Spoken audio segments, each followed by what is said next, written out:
Hello there and welcome back to the channel. My name is Tom Marshall. Welcome back. Please remember to like and subscribe to my channel. I think this will be the most fun and pleasurable review I am ever going to do all year. One of my favourite films of the year so far, a film called Sisu, Road to Revenge. Now what is Sisu? Sisu is a Finnish word which doesn't necessarily mean or translate into anything. Sisu is something that you need to summon, something that you need to bring within yourself at your most needed and most desperate times. Sisu is essentially courage. And with that in mind, let's get into it.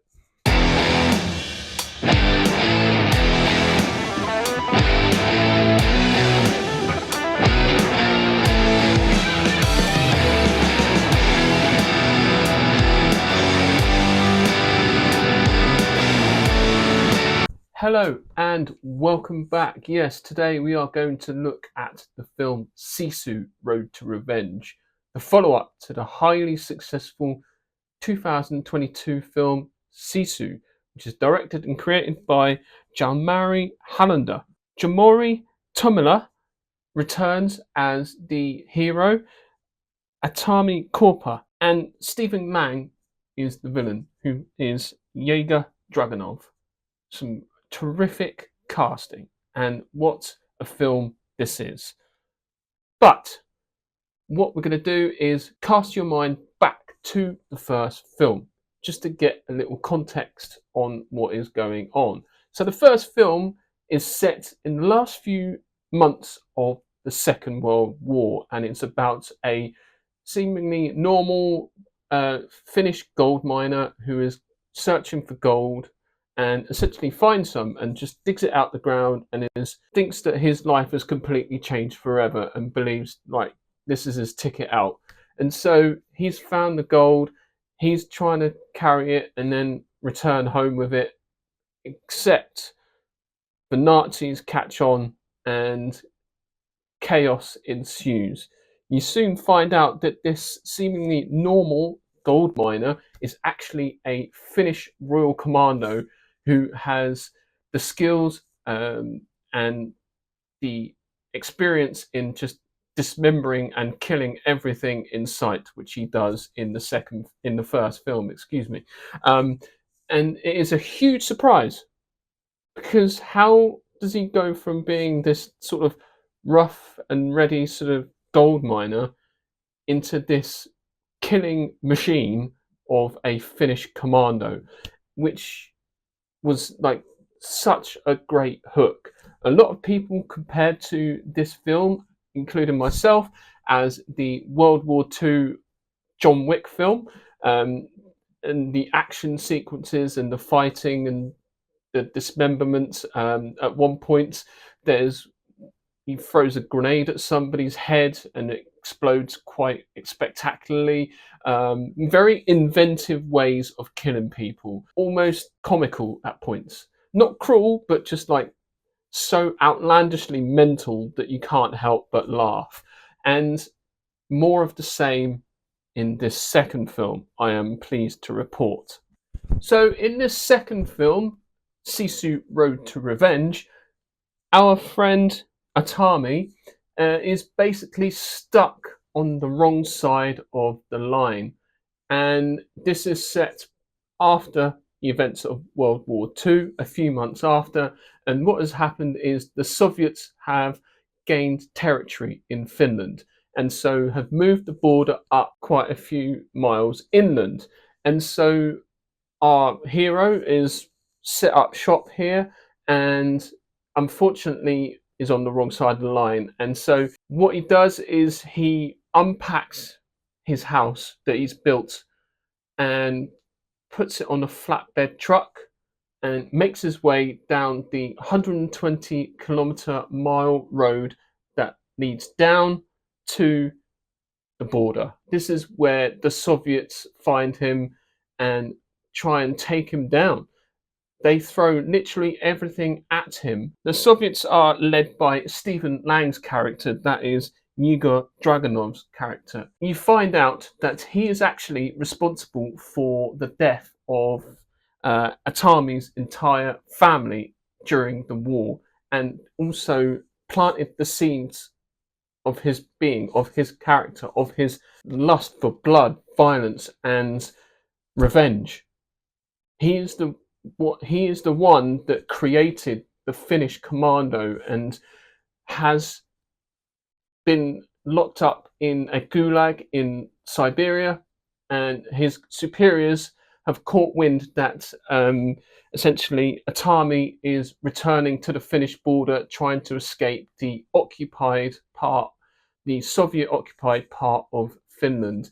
And so he gets sprung out of the gulag and is ordered to essentially kill and take out the Finnish commando, because the Soviets basically thrown the kitchen sink at him. And here's a blank check, everything you need to take this person out, go for it. Basically, Atami, upon the death of his family, killed 300 Soviets or more in his rage, fury, and just is become this legend among the Soviets, among the Nazis, and among everyone who comes into contact with him. Everyone knows who this person is. And so it's no surprise in this film, in the second film, it's more of the same. It's literally just him trying to reach and gun it for the border so that he can escape and live a peaceful and ideal life. Set up shop, rebuild his house, build some roots, and live out the rest of his days in peace. So this film is amazing. Amazing what you can do with a much lower budget, and is putting these big budget films to shame. What they've done here is extraordinary, miraculous with what they had. From what I believe, apparently this is Finland's most expensive film they've ever made. Apparently, reportedly, a budget of $11 million. That's it. It looks like it had a budget of 4 times that. It's unbelievable what they managed. Everything is done practically, from what I can understand. They used the real trucks, bikes, all the stunts are done right there and then. They've gone to all the locations, and everything is all there for you to see. And the Finnish countryside is absolutely gorgeous. It is stunning and has made me want to go to Finland. I swear to God, this place looks outstanding. They throw everything at him: bikes, cars, trains, rockets, guns, everything. There's a chase sequence in this film that is literally taken straight out of Indiana Jones and the Raiders of the Lost Ark. I kid you not, it is uncanny, to the point where one of the soldiers rolls over the bonnet of the lorry that he's transporting his house in, and just hanging off the edge, Indiana Jones style. It's wild. And just when you think that our Finnish commando is down and out, he finds some sort of wild way of dispatching and dismembering some of these motorcyclists who have got like this body armor on, and they're chasing him, and he's hanging out of a door, and then he's seeing like stuff around him that he's using as weapons to kill these Soviets, and it's ridiculous. At one point, he shoves something in between the spokes of the tires of the motorcycle, flipping it on its end, and all looked fully practical, proper stunts being done by proper stunt people. It's uncanny. It's unbelievable. He kills a plane with a bit of wood. I mean, come on. What is not to love about that? I mean, it is unbelievable. They really do, find really fun and inventive ways of killing people. It's almost comedy at this point. It's not cruel. It's not like action for action's sake. It's almost like the action is a character in of itself. It's all driven by his desperation to get from his house on the wrong side of the line to get into the Finnish border and across the line and into his home country. It is slapstick action comedy because it's so unbelievable. At one point, he flips a tank over the border. I mean, come on, really?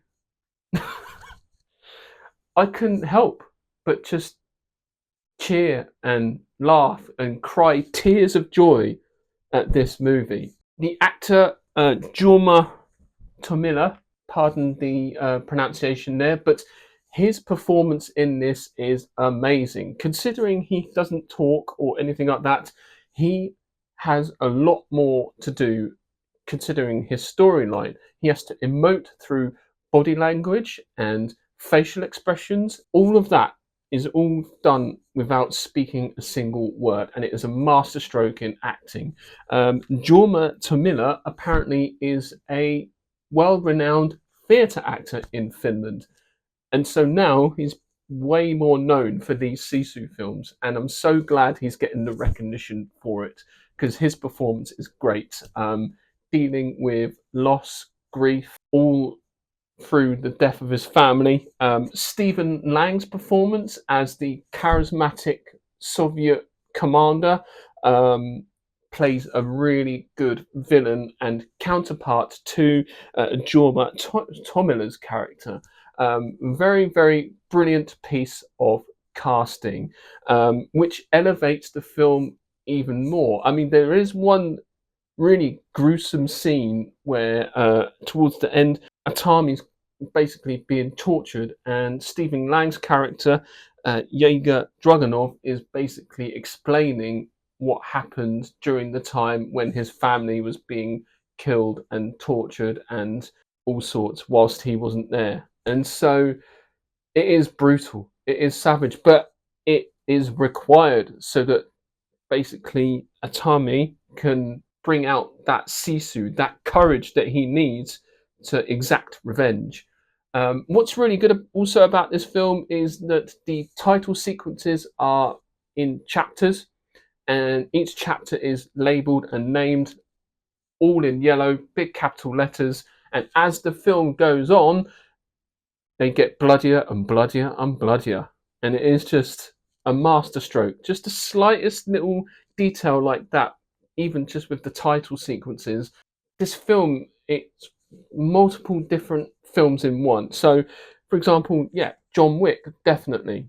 I would say also Mad Max Fury Road. You know, a lot of the sequences derive from Indiana Jones and Raiders of the Lost Ark. So there's a multitude of references, I feel, within this film that work really, really well. For me, though, the standout moment is the train sequence where he's going from carriage to carriage to carriage to carriage and just carnage after carnage, death, bullets. Again, just pure comedy, especially when at the start he's sneaking his way through. You just can't help but laugh at the ridiculousness of it all, to the point where he rides a missile like Wile E. Coyote through the train. That's the magnitude of this film. It's banana, it's bonkers. It is absolutely wild. I would definitely encourage you to go and see this film because it's just amazing how you can make something with such a small budget and have it be this entertaining. They're pretty much doing what they did in the first film, but elevating it and giving the audience what they want.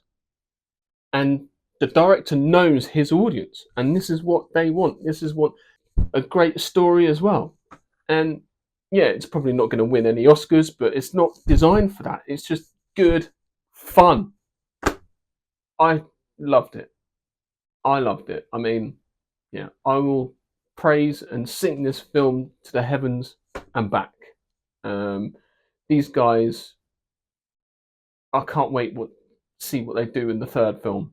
Let me know what you think of the film and whether where they should go next with it. Like, what would be your ideal version of this film? When you've got a talented team of people that really sort of love what they do, care about what they do, of everything that they put on screen.